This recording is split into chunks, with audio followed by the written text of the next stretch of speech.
All right. I will now call to order the October 25th meeting of the Historic Review Board. First, we will ask if there are any public comments for agendas not on the, for items not on the agenda this evening. Hearing none, we will move on to the public hearing portion of the agenda. There are 2 land use hearings, right? It's 2, not 3, yes. Okay, 2 public hearings on land use applications are scheduled tonight. Our role is to conduct the public hearings and to make decisions about the matter before us. In making those decisions, we must apply the applicable codes and laws and cannot vary from or change those laws or codes. Members of the Historic Review Board are to be unbiased. Before the start of the hearing, I will ask the board members whether they have any potential conflicts, such as family, financial, or business relationships with any of the applicants or with regard to the land in question. I will also ask whether any of the board members have discussed the application in question with any of the parties or have independent knowledge of relevant facts, such as from a visit to the site in question. Any member of the audience may question any board member about their disclosures. A staff report has been prepared for each application and has been made available to the public 7 days before the first public hearing. The staff report identifies the approval criteria that apply to each applicant's proposal. Staff has analyzed the criteria which are contained in the staff report. The quasi-judicial hearing procedure that the board will follow is set out in state law and the Oregon City Municipal Code. The hearing procedure steps are shown on the chart. Anyone wishing to speak should fill out a speaker's card and email it to the planning staff before the hearing. Speakers will proceed in the order in which their card is received. You should fill out your address on the card so the city will notify you of its final decision. For the public record, please begin all testimony stating your name and city of residence. Testimony and evidence should be directed toward the applicable approval criteria. If you believe other criteria apply in addition to those addressed in the staff report, identify and discuss those criteria and explain how and why you believe they apply to the application under consideration. Any person may submit written material while the public record is open on each application. Any written materials received by the city staff during the time period in which the record is open will be placed in the record. Written materials submitted during the public hearing must be presented to the city staff in order to become part of the record. If a person intends for PowerPoint presentations, reports, pictures, or other exhibits used in their oral testimony to be placed in the record, copies must be submitted to the city staff while the record is open. If they are not given to staff, they will not be included in the record. Any person wishing a continuance to present additional evidence and testimony or to keep the record open to respond to new evidence must make that request before the public testimony portion of the hearing is closed. If the Historic Review Board makes a decision with which you disagree, any issue that you may wish to appeal must have been raised on the record for the consideration of the City Commission or LUBA or both. Without raising the issue on the record with sufficient detail and accompanied by statements or evidence that the city and all parties can respond to the issue will not be deemed appealable to the City Commission or State Land Use Board of Appeals. In addition, the failure of the applicant to raise constitutional or other issues relating to proposed conditions of approval with sufficient detail to allow the local government or its designee to respond to the issue precludes an action for damages in circuit court. So should we discuss the, oh, Grant's here. Hi, Grant. Do you want to take over? I think there was a question of whether or not we were going to put the grant application before the 2. Yeah, apologize. I was late, stuck in traffic, but you're doing great. So why don't you just continue for the this meeting if you'd like? Oh, sure. So is this the time to discuss that before we sort of? Yeah. So if the board wants to rearrange the agenda, there just needs to be consensus if they want to move the preservation grant from item 3 to the top of the agenda.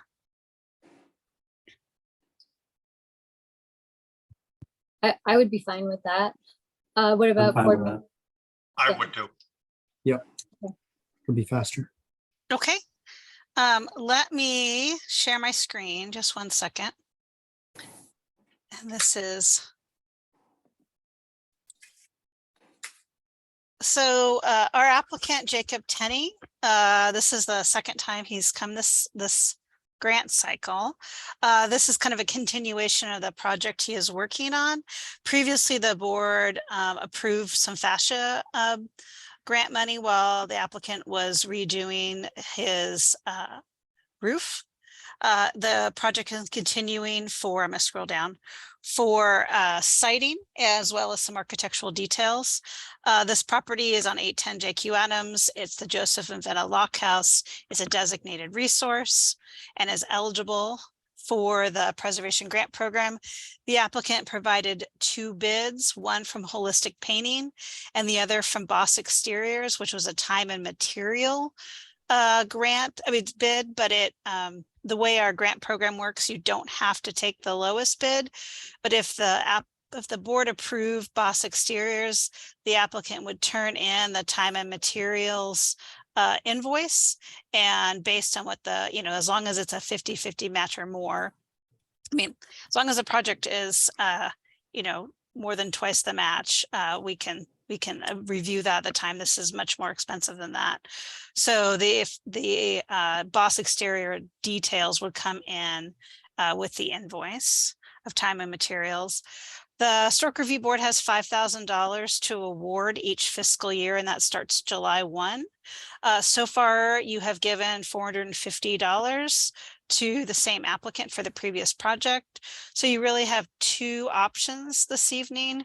One is you could provide the second part of that kind of normal $1,000 grant per property, which would be a $550 award. Or if the board wants to come up with additional findings why you'd want to give a full $1,000 match, that would have a total of $1,450 to this applicant for the fiscal year. So the conditions are the general preservation grant conditions, and the applicant is available for any questions you may have. And I am going to stop sharing at the moment. So do you have any questions for staff before we send it to the applicant?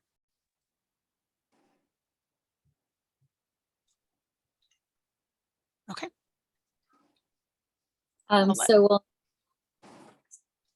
does the applicant get 15 minutes? I'm sorry. No, this is a grant program, so it's not a land use hearing. So I think it's at the discretion of the board to allow the applicant to speak. Okay. If you wouldn't, would you like to speak about your project?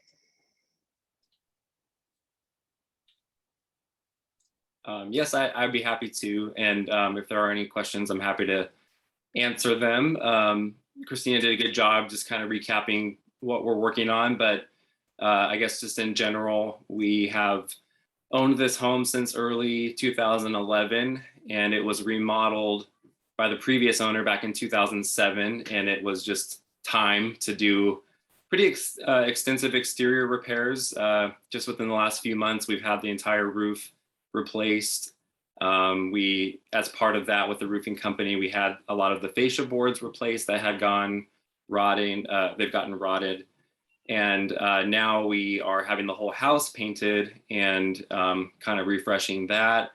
And before we tackled the painting, there was quite a bit of carpentry that needed attention. So a couple of architectural posts on the front porch that had some rot that needed repair and restoration, and just kind of, a good handful of wood details on the exterior that needed attention before we painted. And I will say too, we had to move a little bit quickly with the rain. So these contractors that we've been talking with were definitely urgent to get it in before the rain started. So I have selected Holistic Painting.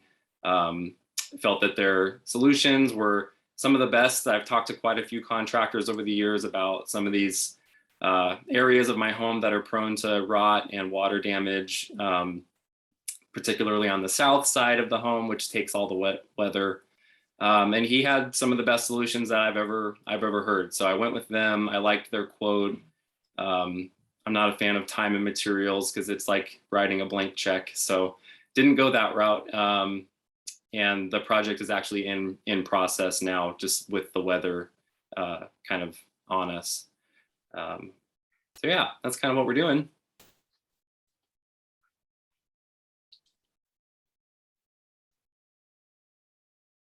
Thank you. Do any board members have questions for the applicant? No questions. Okay. So do we go into discussions? Is that correct?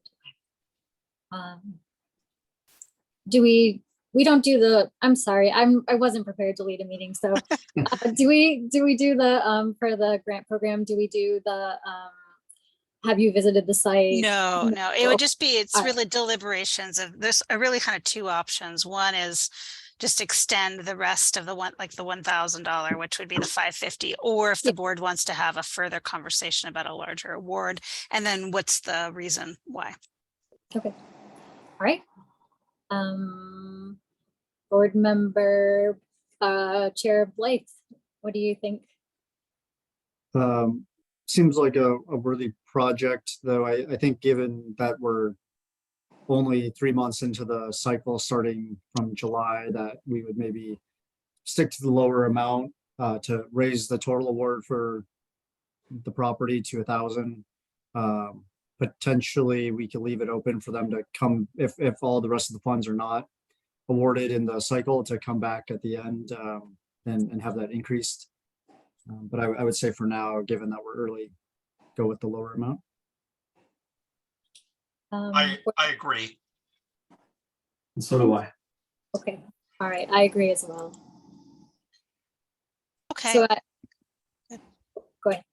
Oh, so what I'll do is so it sounds like it's awarded for 550, and then the applicant can check in with us around May and see if there's any additional money. And this may be other applicants too. So there may be, to see what's left and how many applicants could maybe share the additional, if there's additional match.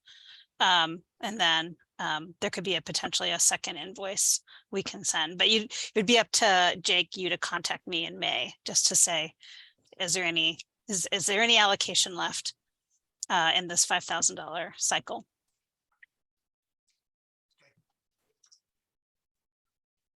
Right. Well, thank you so much.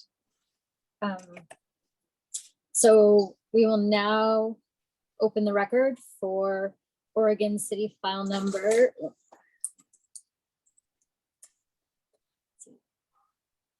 GLUH 22-35 and HR 22-12. Oh wait, yes, D-12.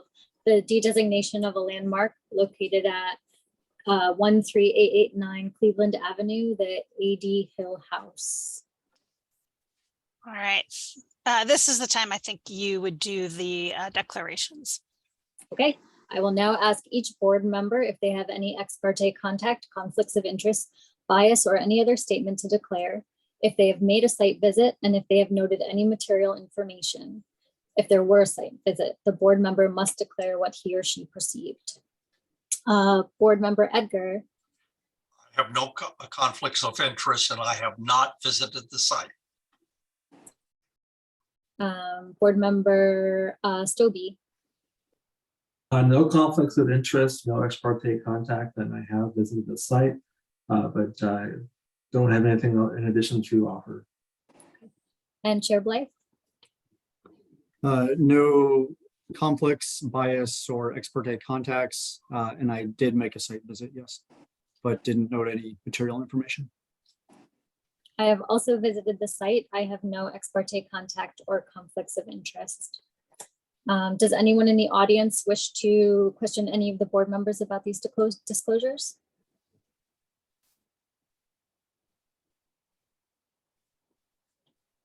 All right, we'll turn it over to city staff for the report. All right, thank you, Board Member Ferry. I have a small presentation and the applicant is here this evening. So I'll do my presentation first. The board can ask questions and then the applicant can speak. So 1 second.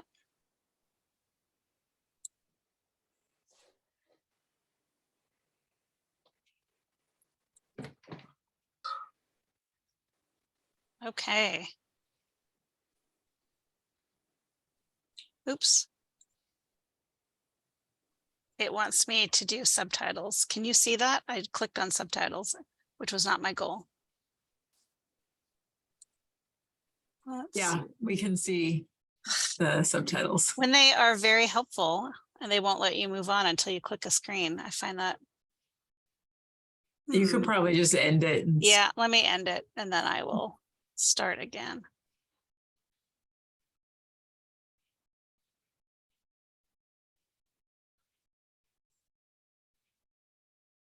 Okay. Let's try this again.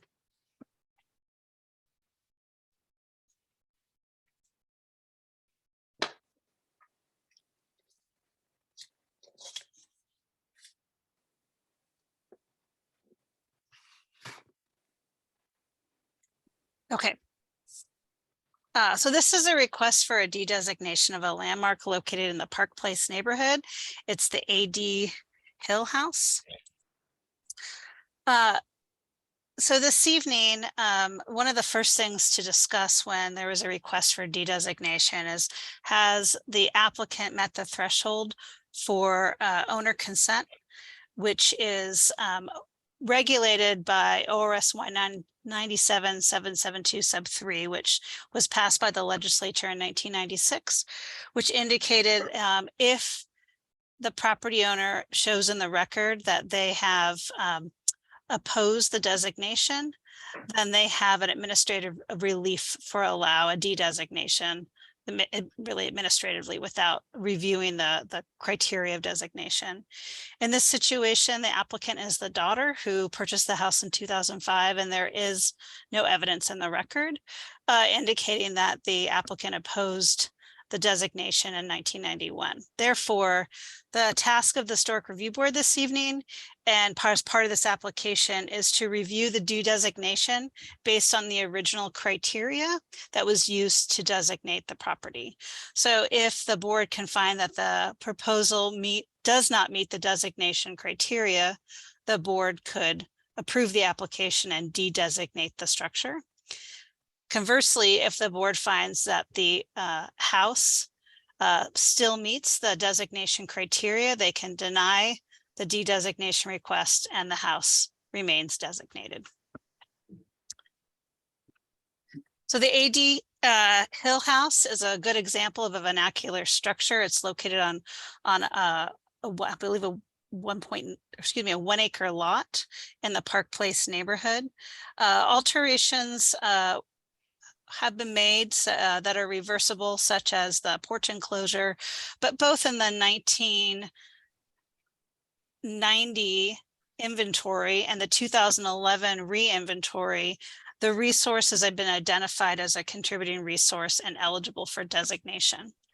In 1989, Park Place as a whole neighborhood was annexed into the city of Oregon City.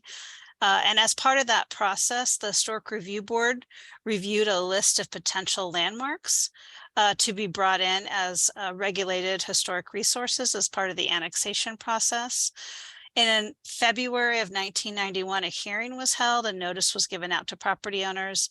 And the AD Hill House was among a list of resources adopted by the Historic Review Board at a hearing that was in February of 1991, and the notice of decision was sent out in late February. Hold on a second. Okay, I'm at the next slide. So I said the property is located at the intersection of Harley and Cleveland, and it's on quite a large lot, and it's kind of at the side edge on the west side, kind of the southwest side of the property. Here's an arrow of the aerial. You'll see there's a fair amount of trees. And then in the far back, there is a small guest house, which I just learned today from the owner that it used to be a chicken coop that was turned into a guest house a long time ago. But there is a small accessory building in the kind of back corner of the property. On this property also is located a potential natural resource regulated stream right along the edge of Harley Avenue. This is a non-delineated stream, but it was part of our 1999 survey. So when and if development occurs on this site, the owner would have to provide a delineated resource, a delineation of the stream to verify that it is still a stream, and if it is a year-round stream or an intermittent stream. So what you see here is a little bit larger boundary. A delineated seasonal stream would have a 15-foot buffer on either side, 1.5. And then a year-round stream would have a 50-foot buffer. So any future development would have to take into account this issue and delineate it and address it.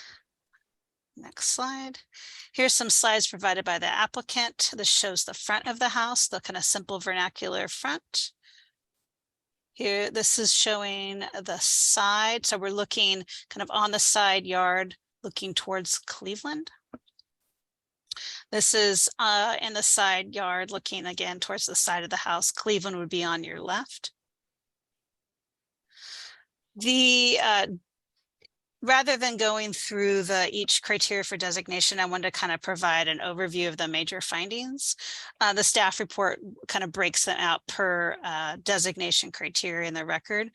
But in general, the structure retains many of the characteristics of a simpler vernacular residence and was identified as a contributing resource in both 1990 and in 2001. So it has not identified any changes in significance. The house is in fair to good condition. The significance of the house has not changed. Protecting simple vernacular housing plays an important role in understanding the accomplishments of the city. The history of the city is enhanced by retaining structures that contribute to its full story. Allowing for the de-designation of resources that are clearly eligible for local listing contradicts the community support and identity as Oregon's hometown. It does not distract or diminish from the surrounding neighborhood, nor has any public comment indicated that removing the house from local designation and allowing its demolition would stabilize or improve adjacent property values. And allowing this property to be de-designated and subsequently potentially demolished would have an impact on the cultural heritage of Oregon City, which provided an understanding of unadorned, relatively modest houses and neighborhoods that made up portions of the city. So the applicant is requesting an extension of the, requesting a continuation to the November 28th, 2022 Historic Review Board meeting and an extension of the 120-day deadline by 30 days to provide additional structural information that they believe is relevant to this de-designation analysis. So the applicant in their comment period will talk a little bit about what they believe is some structural faults in the house that the board should use as part of their analysis, and staff recommended that they need to turn that information in the file as a written record and provide additional evidence showing with a professional that that may be a mitigating factor to the board's analysis. And so with that, the applicant would need some additional time to do that. Staff recommends generally denial of the de-designation request and encourages the applicant to request a reduction in the size of the landmark at a future meeting. One of the options that could be pursued by the applicant, but it would be up to them, would be if the board looked at reducing the size of the landmark. So the landmark designation is much tighter around the existing house. But that would be at a future hearing at the request of the applicant. So where we are today is we have a request for a de-designation, staff recommendation of denial of the de-designation, and the applicant requesting a continuance of the hearing to allow them to put additional information in the record. So I'm available if the board has any questions. I'm going to stop sharing. And I do know the applicant is here to speak this evening. So before the applicant speaks, does the board have any questions of staff?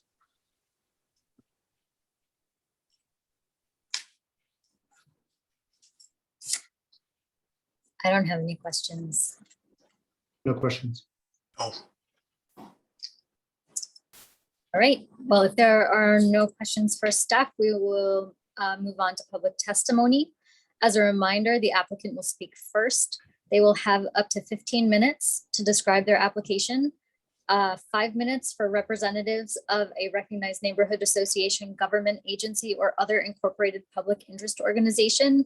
There would be 3 minutes for individuals and 5 minutes for the applicant's rebuttal. If you could state your name and place of residence. My name is Diane Woity, and I live in Alaska, in Southeast Alaska, in a little community called Hoonah.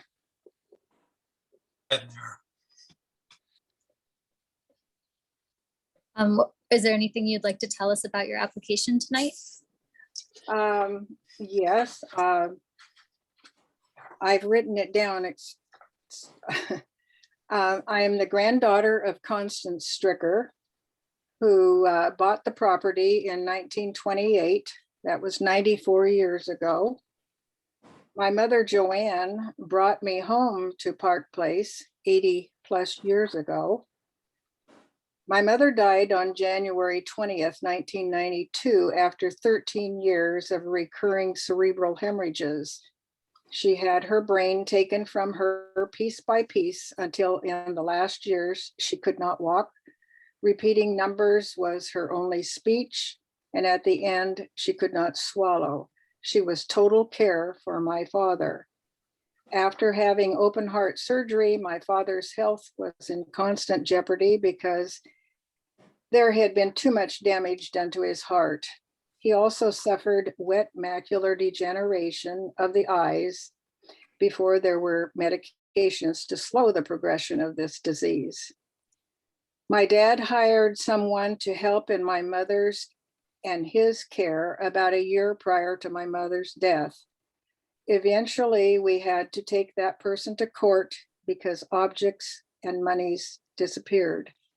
I mention these things about my parents because our family endured a period of extreme stress at about the time the city of Oregon City sent out letters to property owners regarding historic designations. I've not been able to find any of those letters in all of my father's things.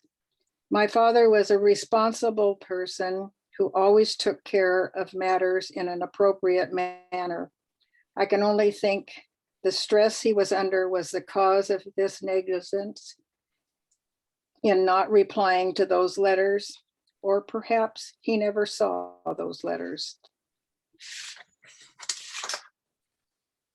Years ago, our family was presented with an opportunity to place the home on Cleveland Street under historic designation as a means to decrease property tax. But the family chose not to do so because they did not feel the house warranted such a distinction. The old part of the house has 2 small rooms downstairs and 2 small rooms upstairs.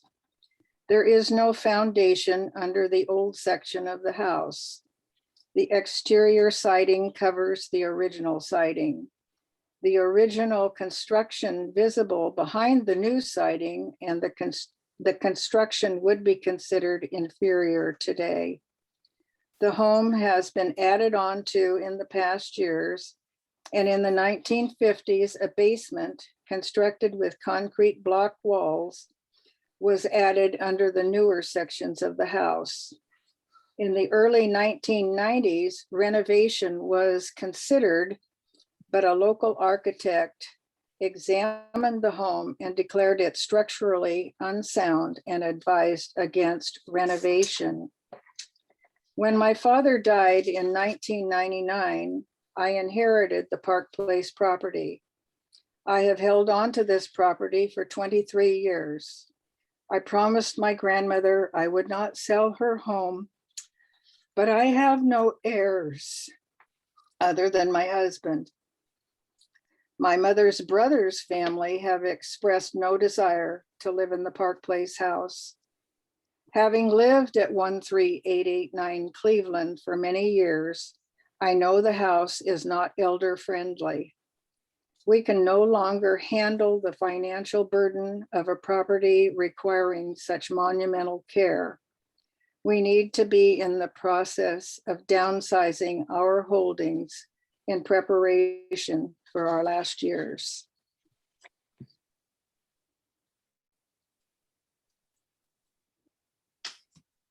Thank you. Do any board members have questions for the applicant?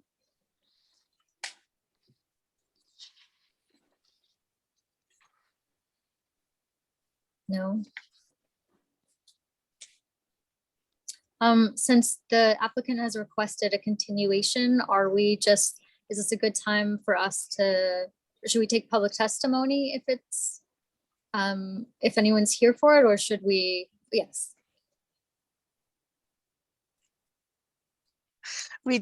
We do have a public comment this evening, so the board should take that and then Okay. allow the applicant any rebuttal if they want, and then the board can decide if they want to provide any comment before the continuation.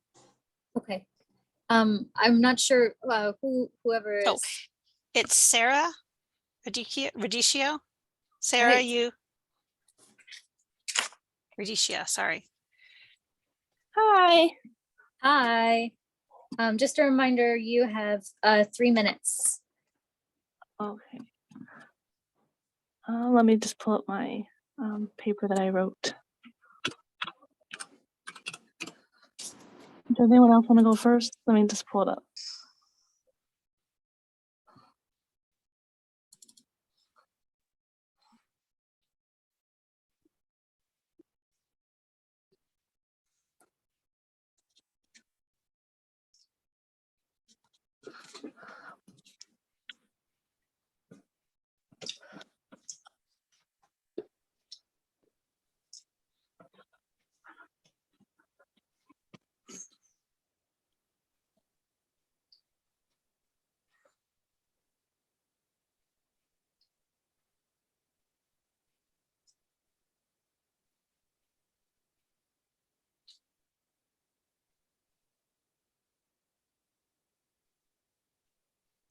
All right, so what I wrote was, I was just writing about my concerns about the 80 Hiller house. This house is a nice historic home in our neighborhood, and I don't like the idea of something that was once held dear in our community to be erased.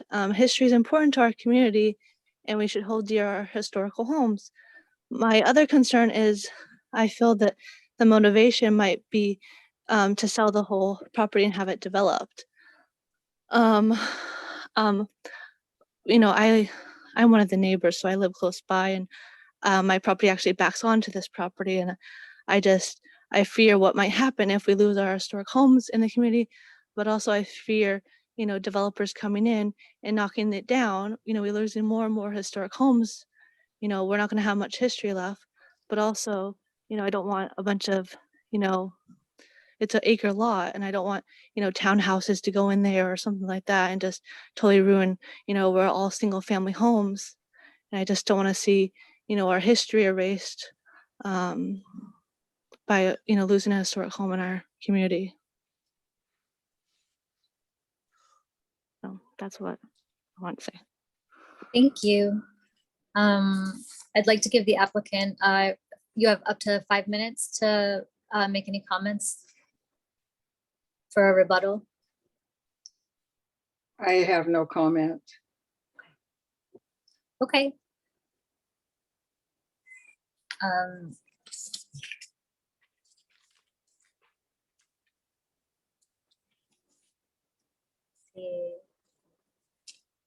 So the board, we now decide whether or not, or I'm sorry. So this is an opportunity in your deliberations, if you want to do some deliberations or provide any additional comment, or if there's specific things you think would be very helpful in your review at the next meeting, this is a good time to tell the applicant kind of what your initial thoughts are, but you wouldn't do any deliberation and voting this evening. So the actual motion would be a continuation. Okay. Board Member Edgar, do you have anything you'd like to say? My only comment is the reason why we have a prohibition of what do you call it? Demolition denial, demolition by neglect. Yeah, but it's on of neglect But the idea is that it is a current asset.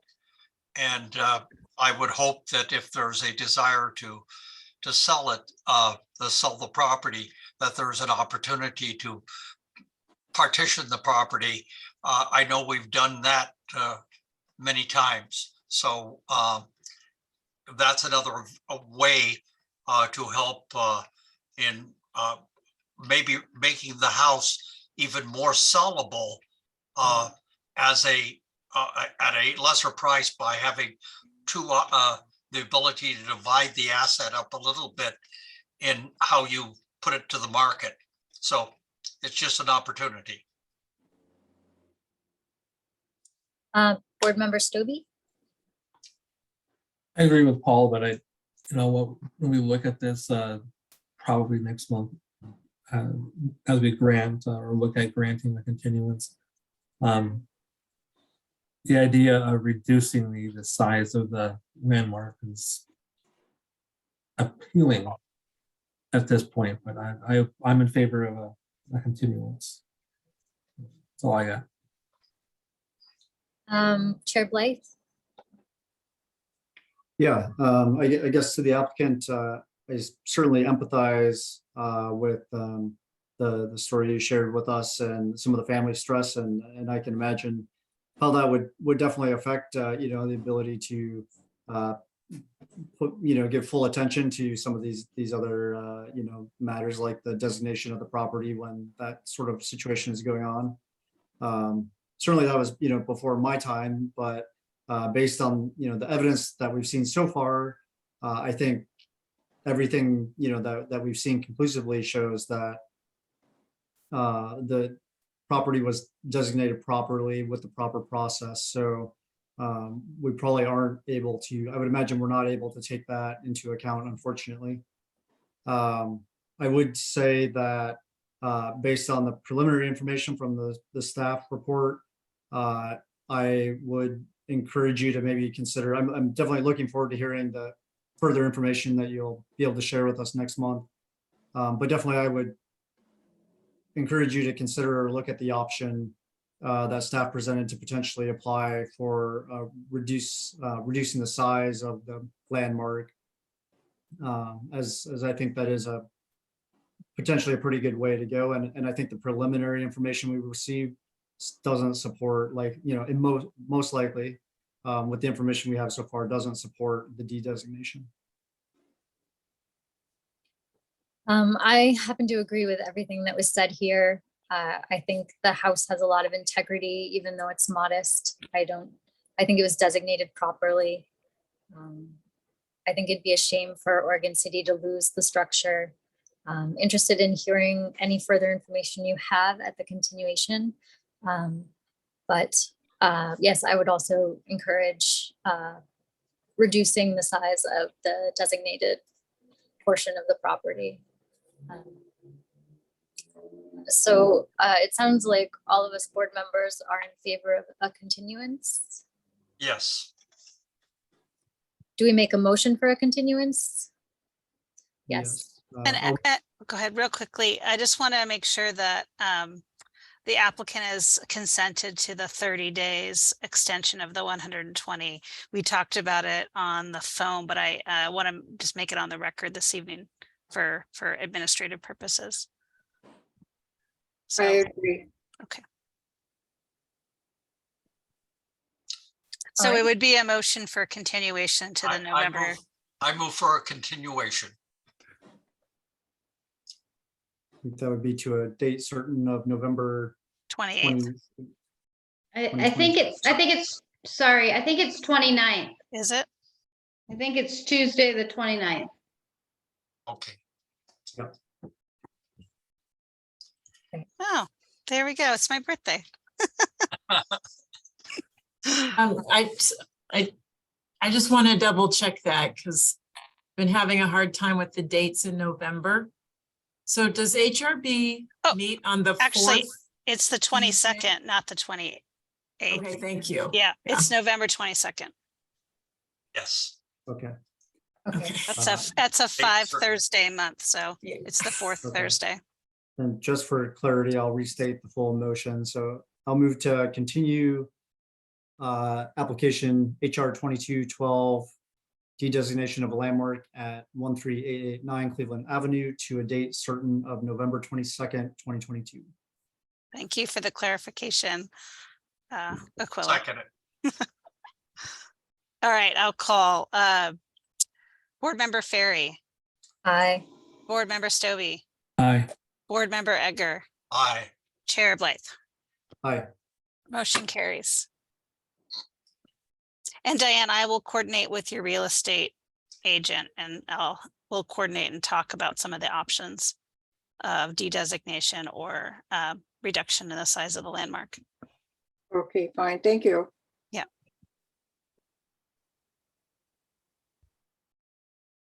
All right, we will now open the record for Oregon City file number GLUA 22-31 and HR 22-11, resubmission for a full ADA ramp modification of HR 20-01 at 10 25th Street. I will now ask each board member if they have had any ex parte contact, conflicts of interest, bias, or any other statements to declare, if they have made a site visit, and if they have noted any material information. Board Member Stobie? No ex parte contact, no conflicts of interest, and yes, I have visited the site. Chair Blythe? No conflicts, bias, or ex parte contacts. And I have made an additional visit to the site since last month. And Board Member Edgar? I have no ex parte conflicts or anything, and I've visited the site. I also have visited the site and I have no ex parte contact or conflicts of interest.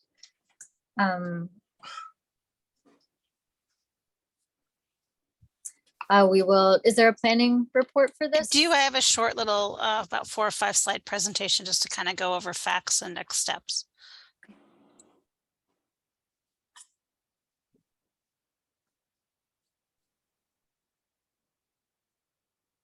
Okay, this is the exterior modifications to an approved new construction in the McLaughlin Conservation District.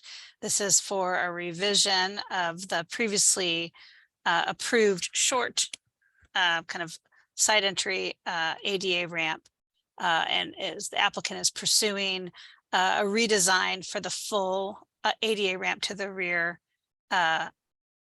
elevation.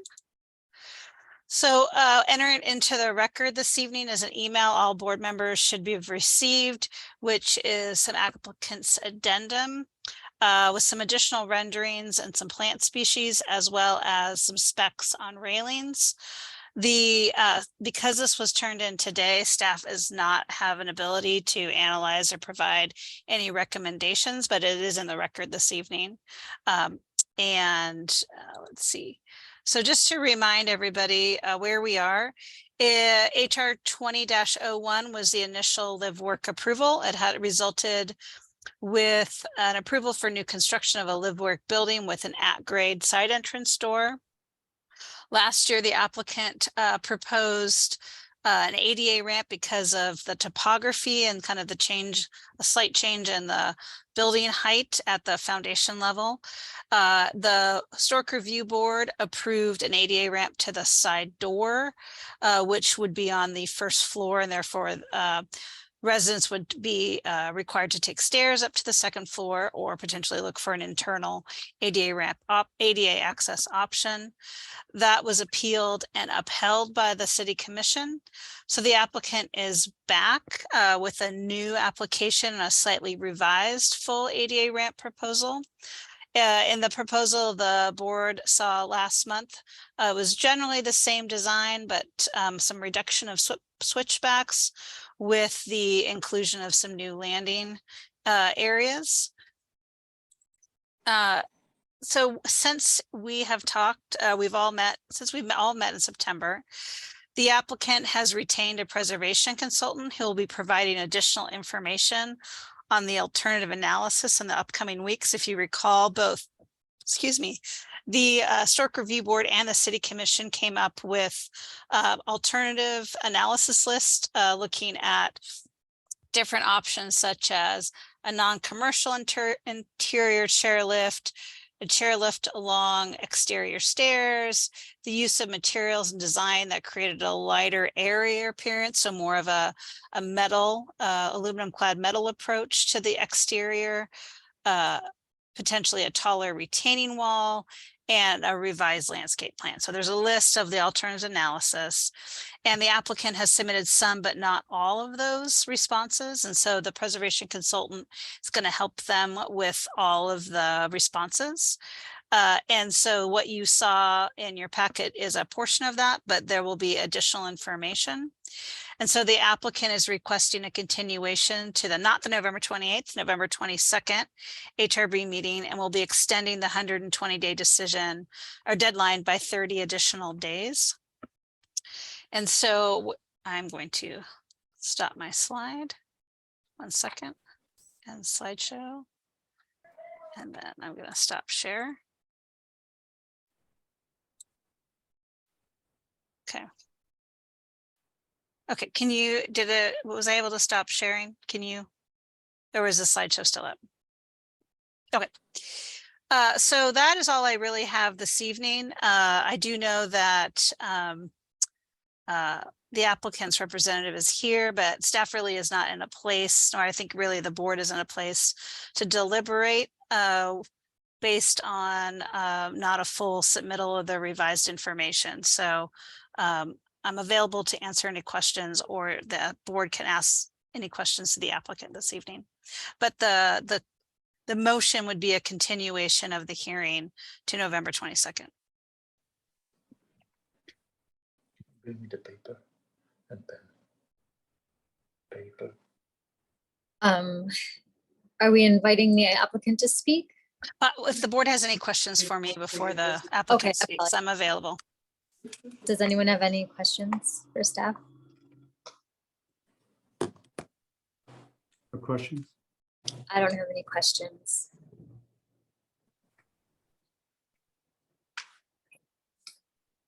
So we will now invite the applicant to speak.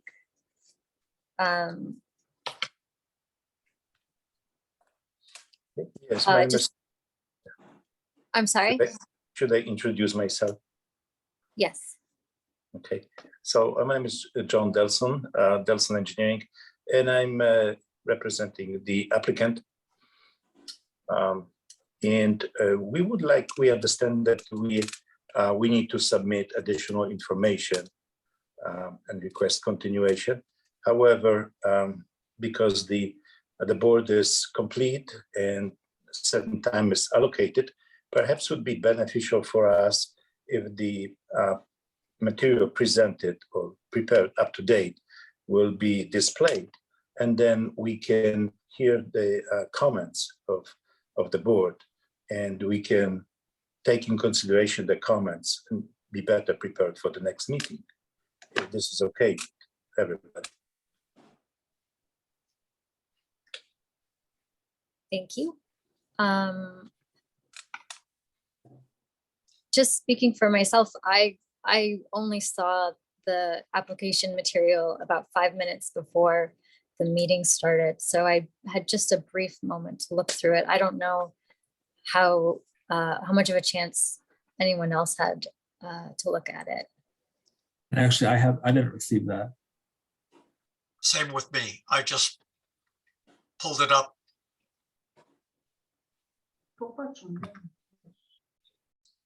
So is it possible that the material would be presented on the board so everybody can take a look? And again, we welcome your input and suggestions so we can implement the suggestion. And again, hopefully next time we can conclude the matter. I guess I have a question for staff. I just briefly noticed that there were aluminum railings. I remember, I haven't had a chance to look at the design guidelines, but I remember that we don't allow those. Is that correct? Or is that in Kenema that we don't allow them? the aluminum railing could be an option, and that's part of like the alternatives analysis. Okay. Okay, thank you. That was the only thing that stood out to me. I'd like a chance to look at everything further, though. I don't know how the board feels about that. Would Well, I too. think it's fair for everybody who has the right to look at it needs to, not just the board, but staff and Mhm. McLaughlin Neighborhood Association would need to look at it too.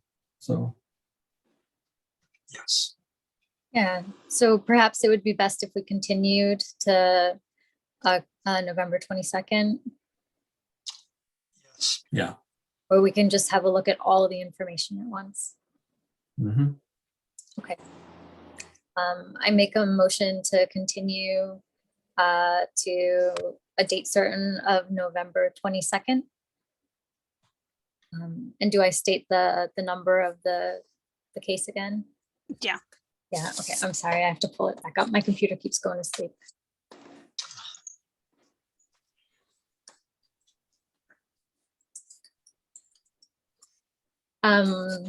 For public test or public hearing GLUA 22-31 and HR 22-11. Continue to a date certain of November 22nd. Is there a second?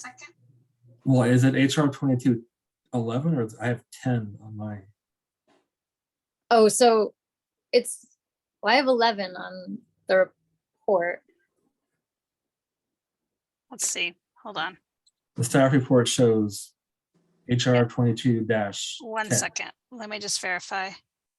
It is 11. It is 11. The 10 was the columns. Wait, hold on. Let me just verify. The ADA ramp is 11. Apologies. Okay.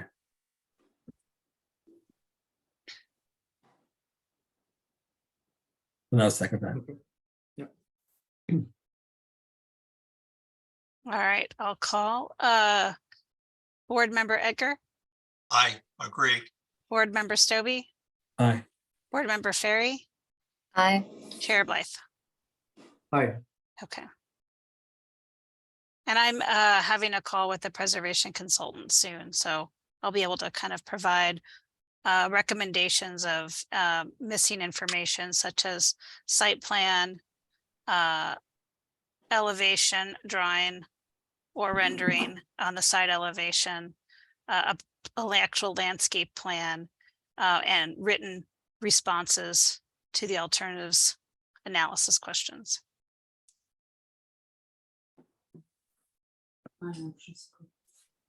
So we will now close the public hearing part of our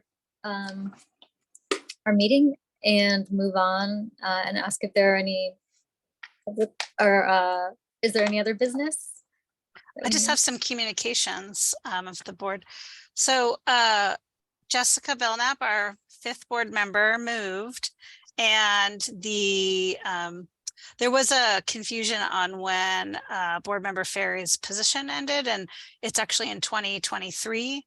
So the idea of kind of switching positions won't necessarily work. And so the McLaughlin neighborhood position on the Historic Review Board is now open. And so we're starting recruitment. So if you know somebody who resides and lives in the McLaughlin boundary, please do let them know that they can apply.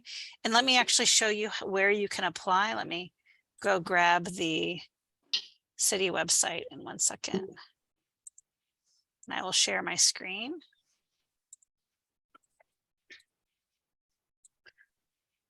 So if you go to this government and then Historic Review Board, you will see our new boards and commissions plugin that has the description of the Historic Review Board and then the board seats, and you'll see tomorrow Jessica Belknap's position will be vacated. It takes a day to update the website. And then all you have to do is apply for this board by clicking here. So anybody who's interested can click right here through the application process. I'm going to stop share. After recent charter change, the city commission actually interviews historic review board members, and they will be holding interviews probably sometime in the next 2 months. So I think our goal is try to get as many applicants as we can submitted in the month of November.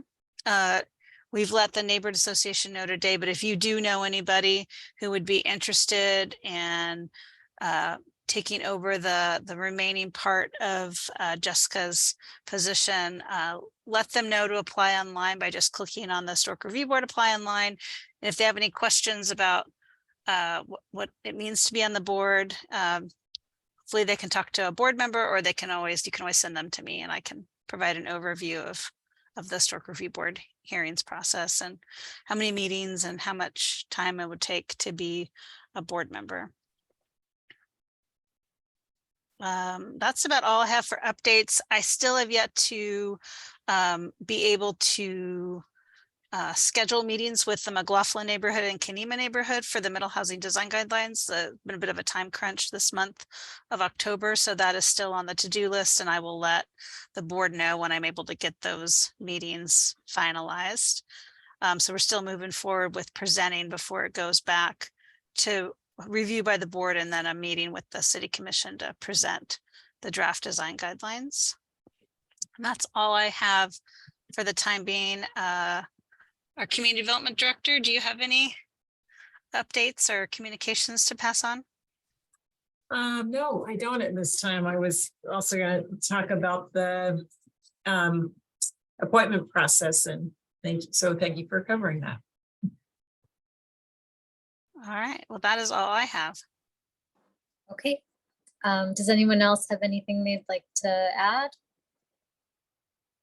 Right, if not, I close the meeting of October 25th. We're on the 25th. Yes, thank you. October 25th, 2022. Have a good night. Thank you. You did an Thanks. excellent job. Thank you very Yeah, I sorry, apologize. sorry was for putting you on the uncursed. spot, Sabrina. much. Have a good night, everyone. All right, Do. see you. Bye.